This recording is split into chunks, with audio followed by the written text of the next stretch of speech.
eu quero falar um pouquinho sobre o ex-presidente do Santos, Andrés Rueda, que já tem data para ser expulso do clube em reunião que vai acontecer no Conselho Deliberativo. Quero que você traga mais detalhes sobre Andrés Rueda e sobre o grupo gestor que comandou o Santos nos últimos 3 anos. O que pode acontecer e quando poderemos ter essa decisão, Giovani?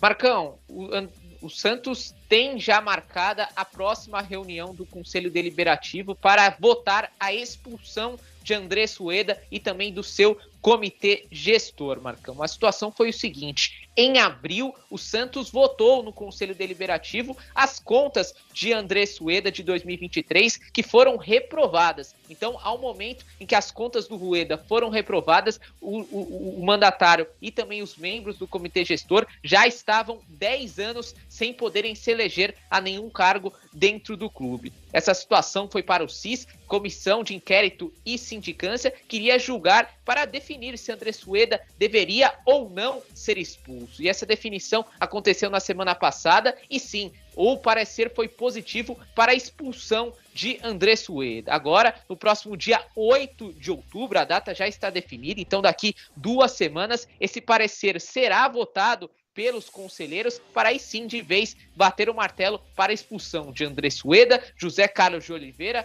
Renato Agambian, Dagoberto Oliva e também Rafael Leal. O que se fala nos bastidores é que será quase que uma unanimidade essa votação a favor da expulsão, Marcão. Então, os dias de Andrés Rueda dentro do clube estão contados. 8/10 é a data definitiva para expulsar o pior presidente da história do clube, Marcão. Importante data, 8 de outubro. Elias, até sabendo, eu acho que o Rueda e o seu grupo gestor vão ser expulsos pelos conselheiros do Santos Futebol Clube. Agora, até para que o torcedor saiba quem votou e como votou, Elias, seria importante essa votação ser nominal, né, Russo? Para que cada conselheiro declare o seu voto, para que o torcedor... A gente sabe que tem muitos conselheiros que estavam na gestão Andrés Rueda. O Andrés Rueda, politicamente, ainda tem interferências no Santos. Ele e também outras pessoas que estavam no grupo anterior. A gente sabe que isso é muito dinâmico. O próprio Marcelo Teixeira, né? É uma pessoa muito próxima ao Rueda. A gente sabe disso. Tanto que o Marcelo não fez oposição alguma ao Andrés Rueda, sequer participava das reuniões do conselho.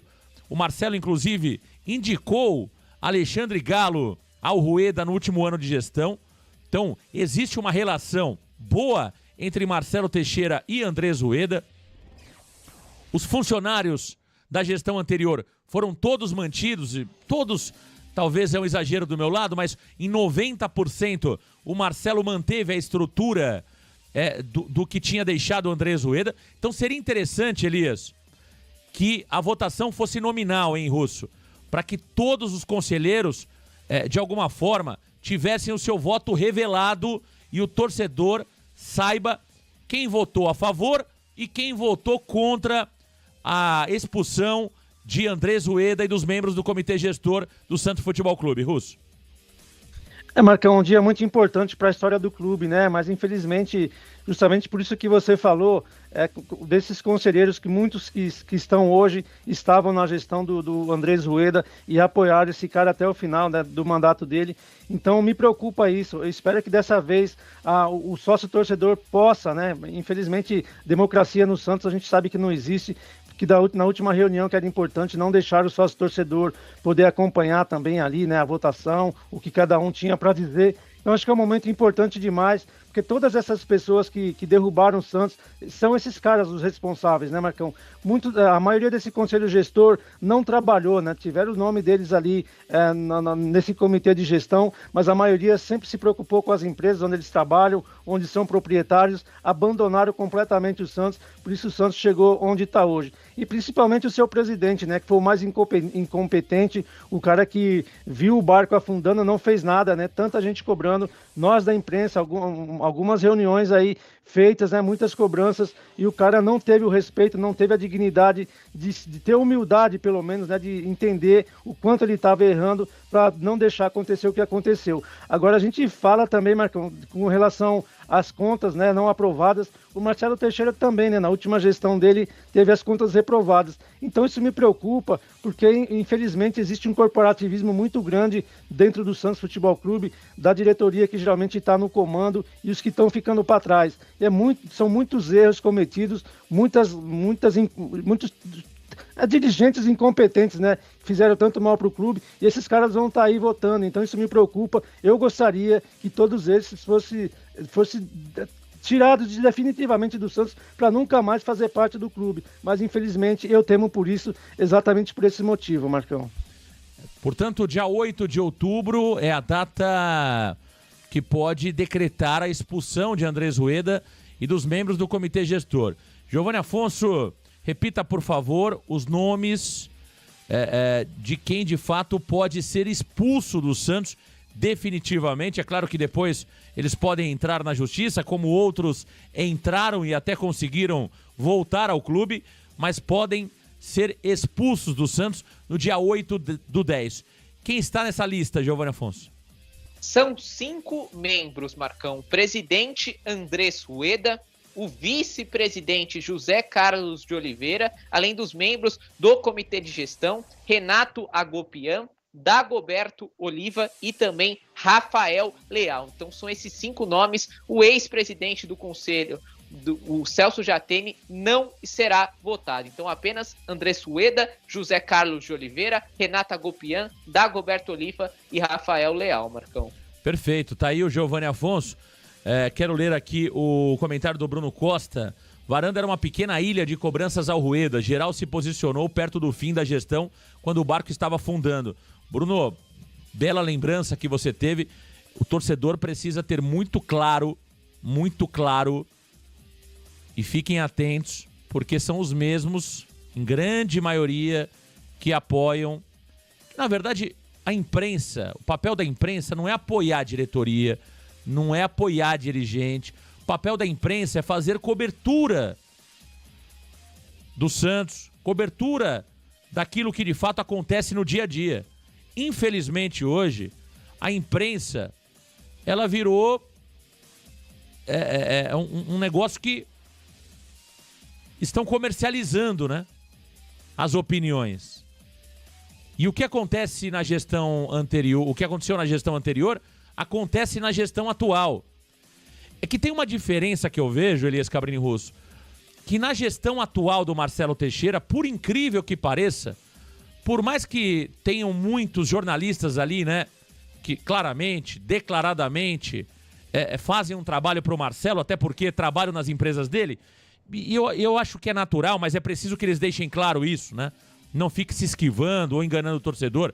Tem muita gente que recebe dinheiro das empresas do Marcelo Teixeira. Tem muitos, inclusive, que trabalham já dentro do Santos Futebol Clube, ou de forma direta ou de forma indireta, porque o cara que trabalha na Santos TV ou presta serviço para a Santos TV, ele trabalha para o clube. Então a gente sabe que tem muita gente hoje na mídia que está recebendo ou do Marcelo ou do Santos, mas eu imagino que isso deveria ser transparente, porque é claro que se ele recebe dinheiro do Marcelo Teixeira ou do Marcelinho Teixeira, ele não vai criticar, ele não vai questionar. Então isso deveria ser mais transparente, mas o torcedor sabe quem são quem são essas pessoas. O torcedor não é bobo, o torcedor sabe quem são essas pessoas.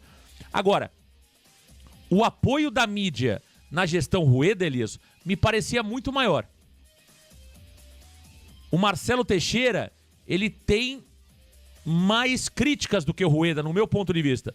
Por mais que exista um grupo que trabalha para ele nas redes sociais, no YouTube e tal, mas o Rueda era praticamente 90% da imprensa jogando para ele, Elias. Então eu vejo hoje algo mais equilibrado, por mais que a gente sabe que tem ali uma galera que recebe ou da Santa Cecília, ou do Santos, enfim, ou de forma indireta na Santos TV. O Rueda contou com um apoio muito maior da imprensa, Elias. Marcão, a gente vê, né, uma mudança muito grande nesse sentido. Eu acho que alguns que criticavam o Varanda mudaram de lado também, porque sabe que a gente aqui, muita gente falava, vocês são políticos, tal, quando a gente criticava o Rueda, e não é, porque a gente viu o que estava acontecendo, a gente sempre procurou fazer o melhor pelo Santos, né, alertando todo mundo, a gente cansou de falar aqui, né, sobre o Andrés Rueda, sobre a eleição também do ano passado, a gente alertou todo mundo, a gente entrevistou todos os candidatos, fizemos muitas lives, falando sobre isso, e que bom que boa parte da imprensa compreendeu, né, Marcão? Depois do Santos estar na Série B, acho que realmente mudaram a visão, né? Tiveram uma outra forma de pensar com relação ao clube, que está numa situação complicada, e que se a gente não continuar cobrando, pode piorar muito mais. Então, que bom que muita gente aprendeu isso. Agora é o que você falou, né? Tem muita gente também que ainda trabalha nas empresas do Marcelo Teixeira. Eu acho que dentro da democracia, você tem direito de falar, por mais que você receba da empresa, a imprensa é livre, tem o direito sim de falar, né? Sem que alguém bloqueie você. Mas mesmo assim, eu acho que tem algumas pessoas que a gente via que não apareciam tanto, não falava tanto, não fazia tantas críticas e que hoje realmente estão fazendo, abriram os olhos, né? Estão vendo que o Santos está indo numa situação cada vez pior e se a gente não alertar, não tiver essas cobranças, a situação pode piorar ainda mais. Agora, só com relação a esse pessoal do CG, Marcão, ainda tem mais gente que começou também, né? Como o seu Sion, o seu Schalke também, que poderiam estar nesse bolo aí e a gente sabe que eles não prestaram bons serviços e esses estão livres, né? Por que será? Eles estão tentando incluir 2 membros do comitê gestor de 2023. O Schalke e o Berenguer deixaram o Santos em 2022, se não me falha a memória. Eles não estão inclusos, né, nesta lista. Mas tem 2 nomes que me fogem agora. Acho que é o Rafael Leal, Giovanni Afonso. É o Rafael Leal e um outro nome que podem acabar entrando nessa lista. Existe ali uma discussão sobre isso. O Leal já está, Marcão. Já está o Leal? Já está. Acho que era o Vitor Sion, né? Tem 2 nomes que deixaram o CG no ano de 2023. Eu vou pegar direitinho essa informação e trago aqui para vocês. Mas pode aumentar essa lista em mais 2 nomes de membros do comitê gestor que deixaram o Santos em 2023. O Schalke e o Berenguer deixaram em 2022. Portanto, não entrariam nesta situação. E uma pena que o Celso Jatene não está aí, né? Porque o Celso Jatene também precisaria ser expulso. Eu acho que tão grave como a má gestão do Rueda foi o que fez Celso Jatene. Para mim, o Jatene é mais culpado que o Rueda. Um dos maiores responsáveis, né, Marcão? Elias, para mim, o Celso Jatene é mais culpado que Andrés Rueda. Porque o Jatene, poucos sabem disso, o presidente do conselho, ele tem mais força, se ele quiser mudar algo, ele tem mais força do que o presidente do clube. A maior força do clube é o presidente do conselho deliberativo. O que ele fez, o Celso Jatene, nós que acompanhamos todas as reuniões do conselho, ele debochava de conselheiros que iriam contra a gestão, ele tirava um barato, ele até ironizou a torcida que criticava no momento que o Santos estava para cair. Ele era irônico, ele fazia campanha usando o cargo de presidente do conselho. Então o senhor Celso Jatene, na minha opinião, ele é pior do que o Andrés Rueda. Eu tenho mais bronca do Celso Jatene, eu acho que ele é mais responsável por tudo que aconteceu do que o próprio Rueda. É uma pena que o Jatene não esteja aí. É uma pena que o senhor Celso Jatene não esteja aí.